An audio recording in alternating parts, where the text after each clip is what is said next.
Hello and welcome, stargazers. This is APM, your intrepid star guide, and this is Outlaw Astrology Podcast. And this is a podcast on which we discuss ongoing astrology as a spiritual path that allows us to live by our own code, so the outlaw archetype. And so today what we're going to talk about is archetypal astrology. This is going to be the intro, the basics, and you're going to get acquainted to its connection to what we call psychological astrology, which is what some astrologers refer to as modern astrology. Okay? Before we get to that, if you like my astro flow, please like, subscribe, and review wherever you listen to podcasts. Also, there's a newsletter called the Daily Stargazer. We have a free and paid version. Please feel free to check that out in the show notes, as the link will be provided. And lastly, today we're not going to be doing anything too heavy, so just sit back, enjoy, get yourself a nice cuppa. If you want to take notes, feel free to pause as you like. And now, onward. Alrighty, so what we're going to do first is we're talking about archetypal astrology. And as a neurospicy person, my journey is always ongoing. To just a little more about me in that, I am diagnosed as an HSP person. I have been diagnosed as a child with dyslexia, and those are two of my major lifetime concerns. And then as I got older, found out, more about some of my other neurospicy tendencies, which we will discuss perhaps at a later time. So what we're going to be talking about in this series, as I said, is archetypal astrology and what that basically means. So archetypal astrology comes from Carl G. Jung. That's Carl Gustav Jung's universal patterns concept. So what I'm going to do first is present just briefly, because I recall mentioning it in previous episodes, but we're going to talk about, just briefly, give you a bio about Carl Jung, so you'll have a better understanding about him as I talk here. So it's Carl Gustav Jung, who was born 1875, July 26 at 7:29 p.m. in Kesswell, Switzerland. He was an associate and mentee of Sigmund Freud. And at some point, they parted ways because it was the late 19th century and psychology was starting to be all the rage. It wasn't the rage yet, but there were many different forms of psychology in development that we now take for granted, and Carl Jung's style is one of them. So let's get down to our sacred trinity. So the sun is in Leo. That's fixed fire. The moon is in Taurus, that's fixed earth. And the ascendant is in Aquarius, fixed air. That basically means his sun is in the 7th house, his moon is in the 4th, and his ascendant obviously on the cusp of the 1st house. He is a last quarter square lunation, so someone who's a bit more cautious, someone who's always assessing, questioning. Last quarter moons are like first quarter moons in that they are crises of consciousness, except last quarter moons come at it with a bit more caution. First quarter moons would be more of a devil-may-care attitude, so last quarter, third quarter moons right before a waxing crescent and right before a waning crescent and right after a waning gibbous moon. And so somebody a bit more cautious. Now his chart tends toward is 50% fire and 50% fixed, so this is very Leo energy. Now, fixed energy is determined, it's productive, it's capable of following through reliably. Fire energy inspires, it drives, and it creates with enthusiasm. He's got a lot of squares in his chart, so there is a lot of a desire to resolve things, because squares, archetypally, are Mars energy. And that energy is challenging, but challenges seek resolution. So this is troubleshooting energy, okay? And let me look, because I like to check out declinations to see if anything's out of bounds. It's a favorite thing of mine. His Mars is out of bounds at 27 degrees south, 53 minutes and 26 seconds. And his Lilith is at 28 degrees south, 12 minutes and 34 seconds. When it comes to his hemisphere analysis, it tends toward evenly keeled between south and north. The south, planets in the south tend to be conscious and objective, meaning they're outwardly focused. They are, your conscious mind, your neocortex, the youngest part of the brain, very aware, very on your mind. It doesn't mean it's better, it just means that the focus will be out there and it'll be very top of mind consciously, whereas the planets in the north tend to be what we consider to be subconscious and subjective, meaning they're more personal and they are lived from the inside out, whereas south planets are from the outside in.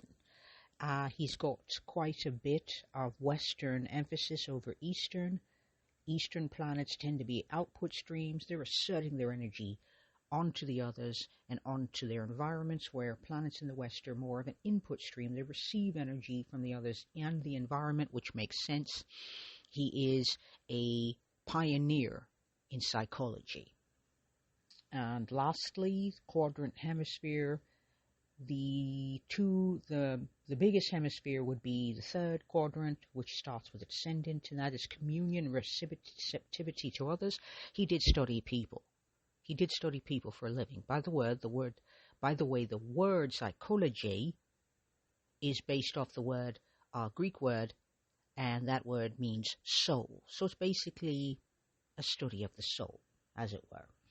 And someone who studies the soul would need to work with others, which is very 7th house orientated, and that is where his sun happens to be. So self-expression, being seen and heard, and also being playful and creative, which is how we get 2 archetypes. Lastly, that third quadrant, as I said, starts with ascendant, and the second quadrant would be the secondary of the largest of the 2. It's the second largest, and it starts with the inner heaven, or the IC Imonqueli, and represents inner empowerment and rootedness.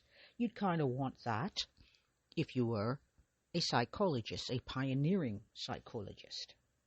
Okay, so that's just to give you an idea of Carl Jung's chart. The chart ruler is Uranus in Leo, and he has a lot of energy in his 7th house. It is all lit up with Vesta, devotion, so devoted to play, to creativity, which is how we get to archetypes. That's how he got there.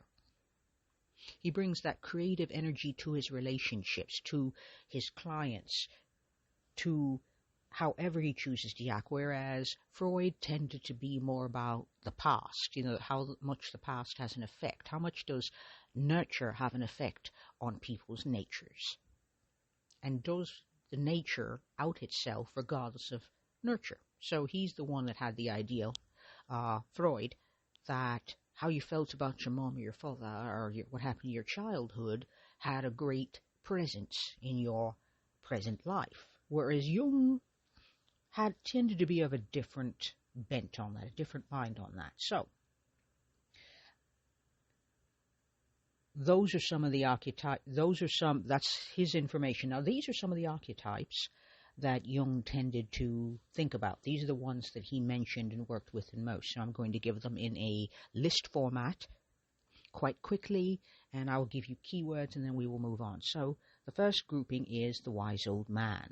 Knowledge and morality, the persona social identity, anima and animus, which is the gender balance. That's where you'll see the sacred masculine and the sacred feminine, if you are of the sort that does gender binaries in your spiritual practice. So this is, and he was, because he's the one that invited spiritual practice, it invited magic, myth, and folklore into his psychological practice when working with clients and with working himself. He actually had something called the Red Book, which is where he made pictures, notes of things that was going on in his inner world. He was very much engaged and interacting all the time with his inner world. The second group is the trickster. That's chaos and deception would be the keywords. The mother, nurturing and instinct. And the third would be the child, innocence and loyalty.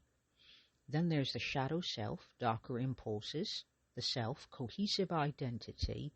The hero, bravery and strength. Group 4 has the explorer, a desire for freedom. The outlaw, rebellion against norms. The lover, passion and intimacy. Followed by group 5, the everyman, the everyday individual. The ruler, authority and control, and the artist, creative expression. So those are some of the forms, the archetypes, that you will often see when in connection to Jung and his work. And they will turn up in daily life. So here's an example. The magician, when we promote a cause that matters to us. Because we got to convince people. We got to put it out there to people to inspire them to be involved. Or the teacher, when we teach what we know very well to others. Or the innovator, where all systems need to change from time to time, and so the innovator is always innovating systems and scrapping old ones to be more efficient or simply to be more creative. And that's the basis of creativity, is being able to innovate ever so often. So archetypal astrology is bridging psychology and astrology. It is taking these deeper, magical, mystical forms that Jung popularized. Now, the thing is, did he invent them? I don't believe so. I believe these forms always exist in some form or another. They simply may not have been organized the way he organized them. I would say he popularized them. It's very difficult to invent anything in this world when we've got tens of thousands of years of culture and history and myth and folklore, some of which we remember and some of which we've completely forgotten. So it bridges those gaps when it comes to astrology. Now, some of the archetypes that you will find are planetary ones. So, the sun is the self, okay? So that is an archetype. Mercury is the thinker. Venus, the harmonizer. The moon is the nurturer. Where am I at? Mars is the challenger, the motivator, the defender, the protector. That's the energy. I would say more of a protector and defender. The guardian. It would be a good one for Mars. Jupiter would be the teacher, the mentor, the sage. And Saturn would be the timekeeper, the master, the elder. Uranus is the awakener, the rebel, the visionary. Neptune is the dreamer, the mystic. And Pluto is the bone collector, death itself personified. That's how I see it. The transformer, the alchemist. And to turn back, we've got Chiron, the healer, the maverick, the token, the other. Okay? So those are some of the archetypes that you're going to see for planetary archetypes. You'll even see them in story form on occasion.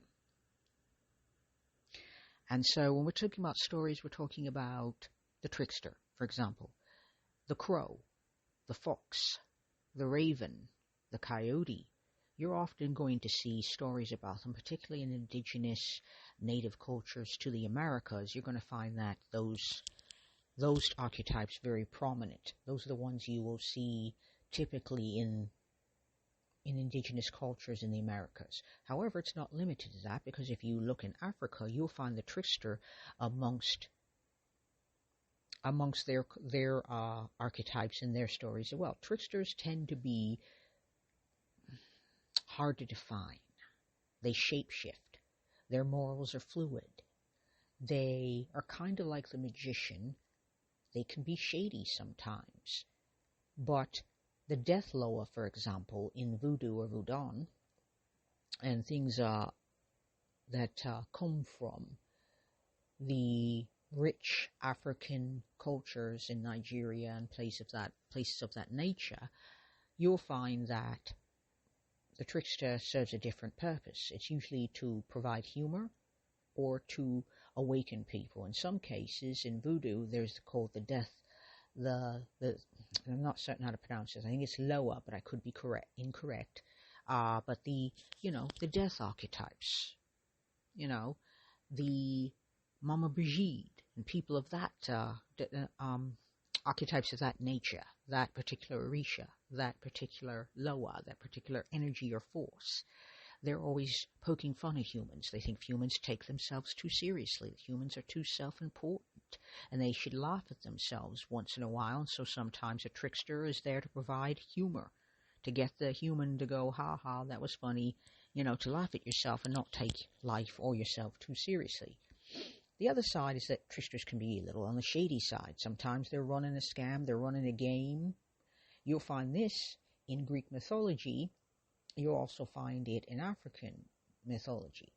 Usually they are playing tricks like the hare in the race between the turtle and the hare. The hare is being a little bit of a trickster. He's like, he's a little self-important and full of himself. That's trickster mage type energy. And he loses the race because he gets overconfident, not because he lacks ability or doesn't have the resources, just he underestimated his opponent. And you find that a lot in different cultures. So, taking this back to archetypal astrology, what we're looking at is less about, it's more about the story and less about being every little detail in the chart. So archetypal astrology doesn't focus on a chart ruler, for example. It does not focus on signs. It does not focus on house placement specifically.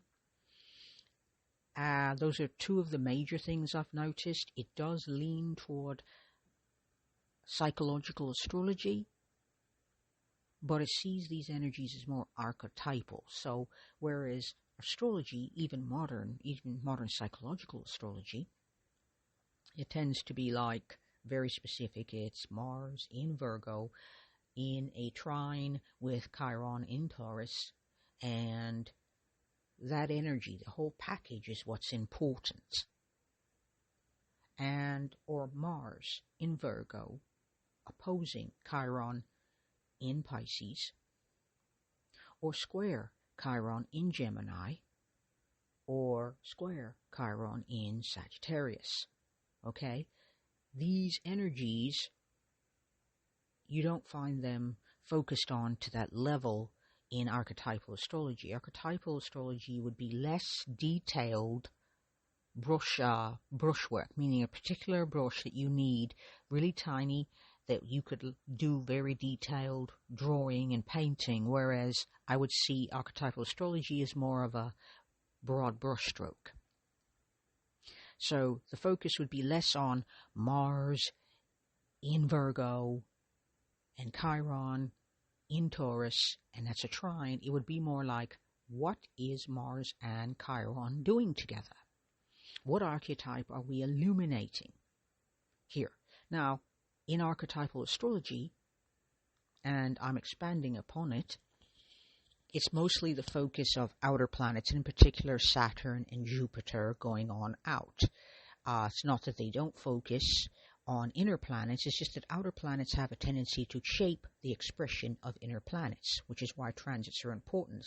It's what the outer planets are doing that's of most importance, because the inner planets change signs so frequently that their impact is very swift. You don't feel it as strongly, or when you do feel it, it's usually, separating aspect and the energy is declining before you realize anything's going on. Whereas an outer planet, you can definitely feel that energy if you're intuitive and you are more engaged with your intuition. So houses are seen as archetypal because the first house is your identity. The second house is, we're talking about, how would I put this? Because it's a little bit more of a challenge when we're doing houses. The most archetypal house in the chart is the first house. Because everything, all the aspects that we understand are seen from the point of view of the ascendant, wherever it happens to be, usually in the first house. So the aspects going around the chart are from that perspective, because that is considered in traditional astrology and Hellenized astrology to be the most you in the chart, because it changes sign every 2 hours. So the most archetypal point in the chart is that first house, because it is the you of the chart. And the angles, I would say, out of the housing type aspects, I would say the angles tend to be archetypal, because the midheaven is the highest point in the chart, and it's called such because dead center of heaven, but it's also the calling, and calling is an archetypal energy, whereas the opposing point, the imam quelli, would be the personal, the more egoic, the more internalized. So that would be your inner world, which is archetypal, because we don't actually have a world that exists within us per se. It is, archetypes would be simply explained as ways to understand things by giving it a label. So identity, we understand what we're talking about. It makes it easier for us to understand what we're talking about if we say identity, if we say the self, or anything like, or the hero, we understand what we're talking about. So archetypes are a way of giving shape and form to abstractions, because the self, where is the self? The mind, where is the mind? Because the Mercury represents the mind in the chart. And so that's how you interact with that. But if we're looking at, say, Moon and Venus in an aspect, and another curious differentiation about archetypal astrology is also that they don't have all of these five aspects that in detail. It does not matter as much to an archetypal astrologer whether or not this is a trine, a square, or otherwise, merely that these two planets, these 2 points, are in conversation, and that conversation is the archetypal energy. So we've got Moon and Venus talking in a chart. That's the heart, because I don't see the heart as just the Moon. I don't see the heart as just Venus. It is the two interacting together to give you the heart. And if we've got someone who's a visionary, for example, then we're looking at Mercury and Uranus. Mercury and Uranus would be about the unexpected, the unconventional. And if we're looking at whether or not we want soul, how would we find soul in a chart? Well, soul technically we look at, because of Jeffrey Wolf Green, we might look at Pluto, which gives you an idea of soul. Now, each astrologer is going to have soul be attributed to some other part of the chart. Now, I attribute Pluto to shadow. So if I want to talk about shadow, I would look at connections between Black Moon Lilith and Pluto, because it would give me a really good idea of what is in shadow. And if I want to know about what emotions are in part of that shadow, I would look at the Moon and Pluto, because that archetype is another form of shadow, but it's on the emotional realm. And Black Moon Lilith and Pluto is what is repressed, the repressed self. Okay, so those are some archetypes that I would look at when I'm looking at the shadow.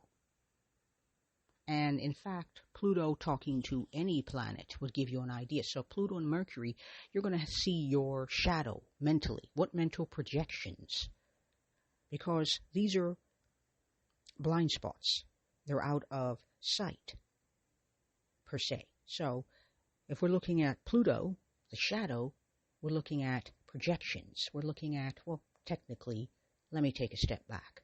Mental blind spots, things that are outside of where we can see them, hidden. So what thoughts are we constantly thinking repetitively, habitually? It's our mind, the shadow of our own mind, creating a narrative that may not work out for us. If Pluto and the Moon are involved, the Moon is a mirror. It's a mirror. And what that basically means is that projections. So a person with Moon, Pluto in conversation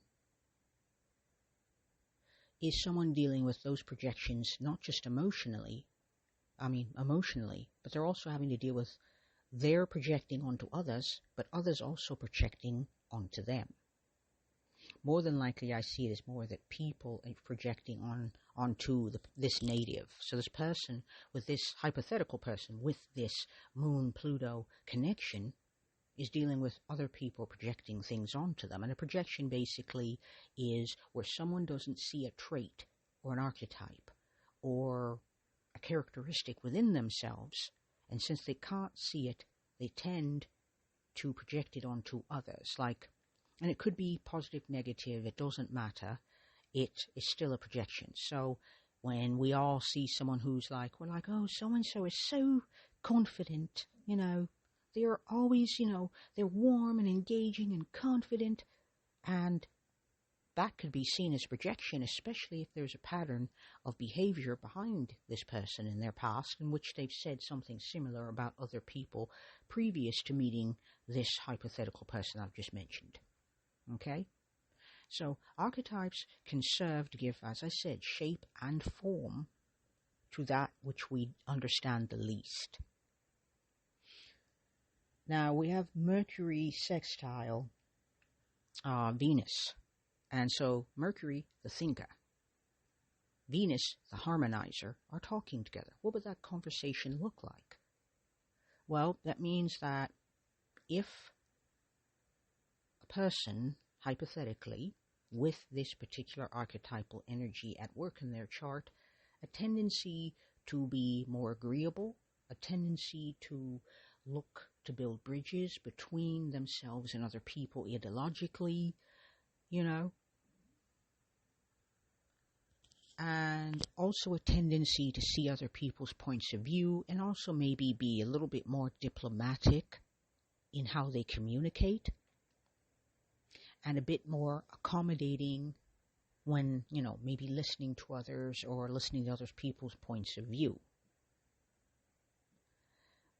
Also, the shadow part of this is an overcorrection in that same direction, and also an overcorrection to the opposite way, whereas they are more independent, they're more not as willing to hear other people's points of view, they may be less diplomatic, because these are skills they're probably still trying to learn.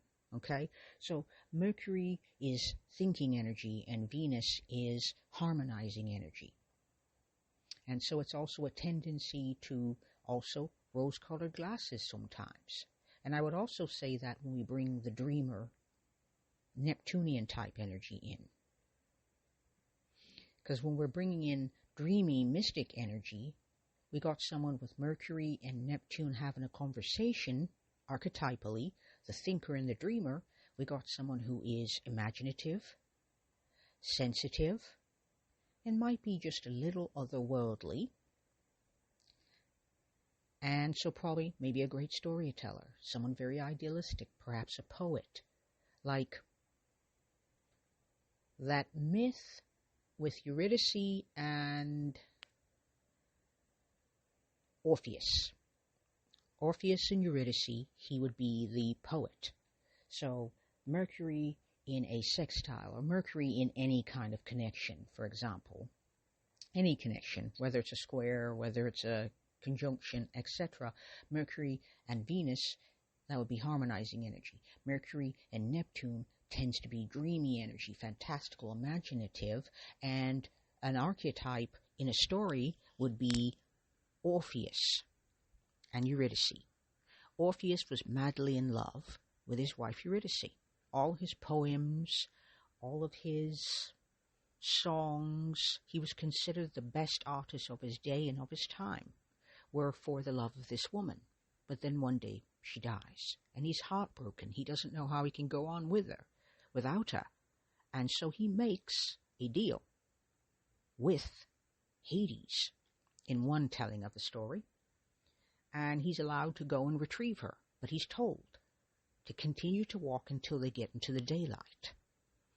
But he's never to turn around to look to see if she's behind. He's meant to trust that she is there and to keep walking towards the light. Now, in some tellings of the story, he's curious and he turns around, or in other tellings, he turns around because he just wants to see her.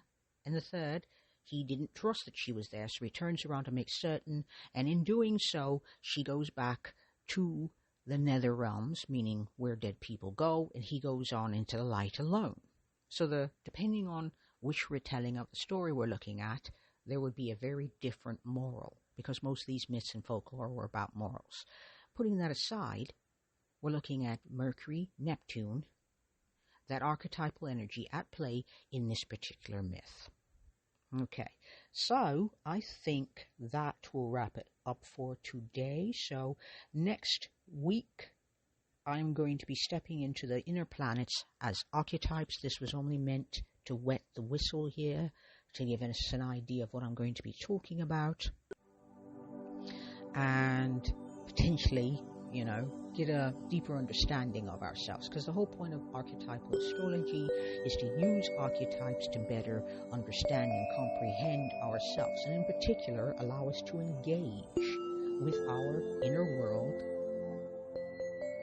with a great deal more clarity, groundedness. Okay? That is the whole point. I believe everybody has an inner code, and I think we should be living according to that code, or that worldview, or that philosophy, etc. And the best way to do that is to better understand yourself and to make choices from that place. Also, it's best if you can trust yourself. And if you know yourself well, you trust, I do this and I don't do that, or at least I don't make a habit of doing that, or I make a focus of trying to mitigate that behavior as much as I can, etc. I don't advocate trying to fix yourself, I really don't. And so I think archetypal astrology is useful in that it allows us to tell stories and tell narratives, and I find that stories and narratives, which the same thing, is a way of understanding ourselves and exploring ourselves in a way that's less painful. Okay? So, until next week, keep your feet on the ground and your eyes to the stars. Peace and astral magic.